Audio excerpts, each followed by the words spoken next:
सो जैसा कि आप स्क्रीन पे देख सकते हैं, हम देख रहे हैं कस्टम ब्रोकर लाइसेंसिंग रेगुलेशन 2018 को। ये नोटिफिकेशन नंबर 41/2018 का 14 मई 2018 को एक नोटिफिकेशन जो नॉन टैरिफ था, एंटी। अब ये नॉन टैरिफ टैरिफ, हम इसके बारे में डिस्कशन बाद में अगले वीडियोस में करेंगे। In the exercise of the power confronted by the sub regulation of section 146 of Customs Act 1946, in the supervision of the Custom Broker Licensing Regulation 2018 published with GSR 395E dated 21/2013, except as respected things done or customs done or omitted to be done before the supervision, the Central Board of Indirect Taxes and Customs hereby makes the following regulation, namely। So इस paragraph में दो बातें important है। पहली बात कि जो section 146(2) है, उसमें बोर्ड को पावर मिली है कि वो इन रेगुलेशंस को बना सकता है जो डील करेंगे कस्टम ब्रोकर्स से, कस्टम्स ब्रोकर्स से। सो पहली बात इंपॉर्टेंट, यहाँ पे एक क्वेश्चन बनता है एमसीक्यू कि ये रेगुलेशन है जो कस्टम ब्रोकर लाइसेंसिंग रेगुलेशन, वो कस्टम एक्ट के किस सेक्शन से के अंडर बनाए गए हैं, तो सेक्शन 146 का 2 में बनाए गए। दूसरी इंपॉर्टेंट बात है कि यहाँ पर बोर्ड कौन है? सीबीआईसी। क्या होती है इसकी full form? Central board of indirect taxes and customs. ठीक है, सो हम पहला रेगुलेशन पढ़ते हैं। Short title commitment and application.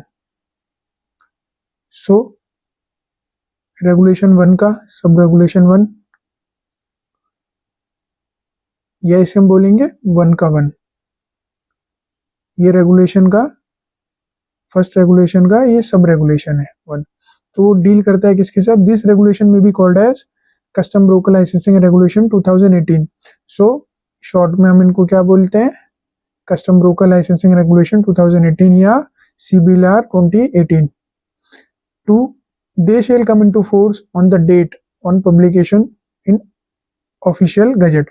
जब ये रेगुलेशंस ऑफिशियल गजट में पब्लिश किए गए, उस डेट से ये लागू माने गए। तो ये डेट ऊपर दी गई है, 14 मई 2018 से ये पब्लिश किए गए। 3, this regulation shall apply to. यहाँ शॉर्ट टाइटल की बात कर रहा है। शॉर्ट टाइटल क्या है भाई? Custom broker licensing regulation 2018। Commitment कब से है? जब से ये ऑफिशियल गजट में पब्लिश किए गए। अब ये एप्लीकेशन की बात करता है, तो 3 डील करता है एप्लीकेशन के साथ। These regulation shall apply to a custom broker who has been licensed and such other person who have been employed or engaged by a licensed custom broker under these regulation or the Customs House Agent Regulation to 1984 or the Custom House Agent Licensing Regulation 2004 और the Custom Broker Licensing Regulation 2013। सो मोटी मोटी बात यह है कि जो custom broker licensing regulation है वो किसके ऊपर एप्लीकेबल होंगे। तो यहाँ पर क्लियर करता है वो कि ये रेगुलेशन एक कस्टम ब्रोकर पर और उसके द्वारा जो एम्प्लॉइज रखे गए हैं उन पर ये रेगुलेशन एप्लीकेबल है।